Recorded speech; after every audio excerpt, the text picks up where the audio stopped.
আমাদের বিরুদ্ধে যখন যে ধরনের অন্যায় চাপিয়ে দেওয়া হবে, এরকম শহীদ সালাম বরকত রফিকদের সারিতে আরো যুক্ত হবে আবু সাইদ মুক্ত, এবং ভবিষ্যতে আরো এরকম কেউ যুক্ত হয়ে অন্যায় অত্যাচারের বিরুদ্ধে মাথা উঁচু করে গুলে বুকে ধারণ করে এই বাংলাদেশকে রক্ষা করা হবে। আপনাদের মনে করার কোনো কারণ নাই, ফ্যাসিজমের উত্তরসূরিদের মনে করার কোনো কারণ নাই।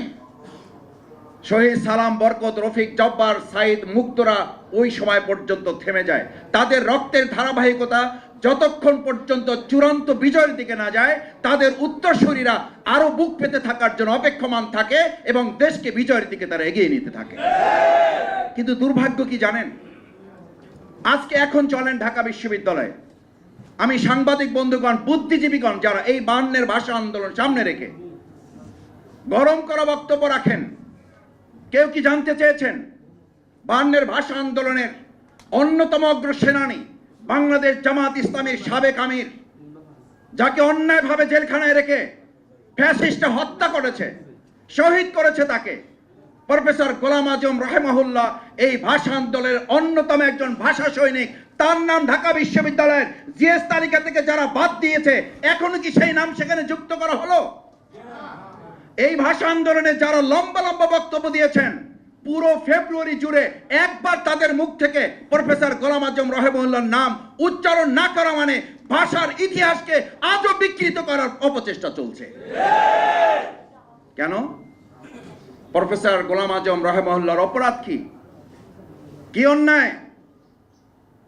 যার যতটুকু অধিকার, যার যতটুকু সম্মান, যার যতটুকু প্রাপ্য, সেটুকু আমরা যতদিন দিতে না পারবো ততদিন মনে রাখতে হবে, এরকম 52 হবে, এরকম 71 হবে, এরকম 90 হবে, এরকম 2024 হবে, কিন্তু আমরা আমাদের প্রকৃত অধিকার প্রতিষ্ঠা করতে সক্ষম হব না যতক্ষণ পর্যন্ত আমরা ন্যায্য সম্মানটুকু দিতে পারবো না। আমি আপনাদেরকে বলে রাখছি, খেয়াল রাখুন, আজকে নোট করে রাখুন, আমার কথাটা যেন মিথ্যায় প্রমাণিত হয়। যারা প্রফেসর গোলাম আজম রাহেমাহুল্লাহ অধিকারটুকু স্বীকৃতি দিতে ব্যর্থ হয়েছেন, তারাই আজকে নতুন করে বয়ান তৈরি করেছেন। ছাত্ররা কিছুই করে নাই, সব আমরা করে ফেলেছি। তারাই বয়ান তুলেছেন, বাচ্চারা কি বোঝে? এই বয়ান যারা 52 থেকে তুলেছেন, তারা 71-এ তুলেছেন, তারা 90-এ করেছেন, তারা 24-এ এসে একই কথা তুলে তার সম্মান অধিকার থেকে তাকে বঞ্চিত করার চক্রান্ত এবং ষড়যন্ত্র অব্যাহত রেখেছেন। আমি আজ প্রধান অতিথি যেহেতু বক্তব্য রাখবেন, আমি শেষ যে কথাটা বলে আমার বক্তব্যের ইতি টানতে চাই। সম্মানিত সুধীমণ্ডলী, অতিথিবৃন্দ, সাংবাদিক বন্ধুগণ, ভাষা আন্দোলনের আরেকটি অন্যতম প্রচেষ্টা ছিল এই দেশ এবং জাতিকে ঐক্যবদ্ধ করার। অত্যন্ত দুর্ভাগ্যজনক, এখন আমরা শুনি যে আমাদের অমুক নির্বাচন দিতে হবে, না হলে আমরা জীবন দিয়ে দেব।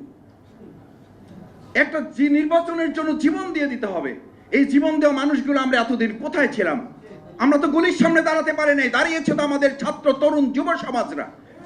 তারা যদি এখন বলে যে সংস্কার লাগবে, তারা যদি এখন বলে যে আমাদের জাতীয় সরকার নির্বাচনের আগে আমাদের স্থানীয় নির্বাচন দিতে হবে, তাহলে তো সেটি বিবেচনায় নেওয়া প্রয়োজন, তাদের সাথে কথা বলা প্রয়োজন। তার আগে আমরা জীবন দেওয়ার জন্য রাস্তায় নেমে যাওয়ার সিদ্ধান্ত তো এই ছাত্র রক্ত, শহীদ, আহত, পঙ্গুত্বদের সাথে বেইমানি করা শামিল। এই বাংলাদেশকে আমি, আপনি, একজন ব্যক্তি কিংবা কোন একটা দল এই 2025 সালের এখানে প্রেস ক্লাবে দাঁড়িয়ে আপনার কথা বলার পরিবেশ তৈরি করে দিয়েছে। আমার নেতা, আমার নেত্রীকে কি জেলখানা থেকে আপনি, আমি, আমরা মুক্ত করেছি? তাহলে যারা আজকে এখানে দাঁড়িয়ে আমরা কথা বলছি, আজকে জীবন দিয়ে দেব, আজকে কবরে পাঠিয়ে দেন, না হলে আমরা এটা করতে দেব না, এই বক্তব্য মূলত একটা জাতিকে ঐক্যবদ্ধ করার নমুনা বহন করে না। বাংলাদেশ জামাত ইসলামী আজকের এই সেমিনার থেকে ভাষা আন্দোলনে যেমন আমরা ঐক্যবদ্ধ ছিলাম, আমরা আমাদের দেশ স্বাধীনের জন্য যেমন ঐক্যবদ্ধ ছিলাম, আমরা 2024-এ যেমন দল, গোষ্ঠী, মত সবকিছু উপেক্ষা করে এক কাতারে এসে ফ্যাসিবাদের বিরুদ্ধে দাঁড়িয়েছিলাম, ভাষা আন্দোলনের আজকের শিক্ষা নিয়ে বাংলাদেশ জামাত ইসলামী এই দেশের জনগণকে সাথে নিয়ে সমস্ত ফ্যাসিবাদের বিরুদ্ধে, স্বৈরাচারের বিরুদ্ধে, দুর্নীতির বিরুদ্ধে, চাঁদাবাজ দখলদারদের বিরুদ্ধে আবার ছাত্র সমাজ, জনতাকে সাথে নিয়ে আমরা রাজপথে আন্দোলন করব। তবু অন্যায়ের কাছে এই দেশের মানুষ 52 মাথা নত করে নাই, 2025 এসে মাথা নত করবে এটা ভাবলে শুধু বোকা স্বর্গে না, আপনারা পাগলের প্রলাপের রাজ্যে বসবাস করছেন। আসুন সম্মানিত সুধীমণ্ডলী, সাংবাদিক বন্ধুগণ, আমরা আমাদের সেই ভাষা আন্দোলনের চেতনাকে ধারণ করে 2025 সালকে বাংলাদেশের জন্য গোটা পৃথিবীর একটা মডেল করে প্রধান উপদেষ্টা যেটা বারবার বলতে চান, এটা নতুন বাংলাদেশ। ইয়েস, এটা নতুন বাংলাদেশ। ভারত আজকে বাংলাদেশের কাছে পররাষ্ট্র নীতি জানতে চাইবেন কেন?